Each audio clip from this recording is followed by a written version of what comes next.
আমার কাছে 5 মাসের কাগজ জমা হয়েছে, এই জন্য আপনাদের সামনে দুইটা কথা বলতে চাই। আবার কত বড় দেখেন, শেখ হাসিনার উদ্যোগ, ঘরে ঘরে বিদ্যুৎ, শেখ হাসিনার নাম ব্যবহার করে এরা এই বাটপারি শুরু করছে। এরা এখন প্রাতিষ্ঠানিক দুর্নীতি শুরু করছে।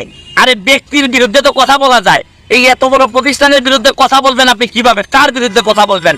মাননীয় মন্ত্রীর দৃষ্টি আকর্ষণ করে বলছি, দেখেন আপনারা এই যে মানুষের যে দীর্ঘ নিঃশ্বাস, এই নেত্রীর নাম ব্যবহার করে উপরে নেত্রীর নাম দিয়ে এই যে আপনারা ভৌতিক বিল দেওয়া শুরু করছেন, এটা শুনেন সকালবেলা উঠে যে গার্জিয়ান যে 1500 টাকার বিলের জায়গায় যে 3000 3500 টাকা বিল দেখে তার জীবন তো এইভাবেই শেষ হয়ে যাচ্ছে। আরে ধর্ষণ কি খালি মহিলাদের হয়? এই বিদ্যুৎ বিলের ধর্ষণ হচ্ছে না? এই যে যেটা হওয়ার কথা 1300, এইটারে 3500 5000 করে বিল মারতেছেন।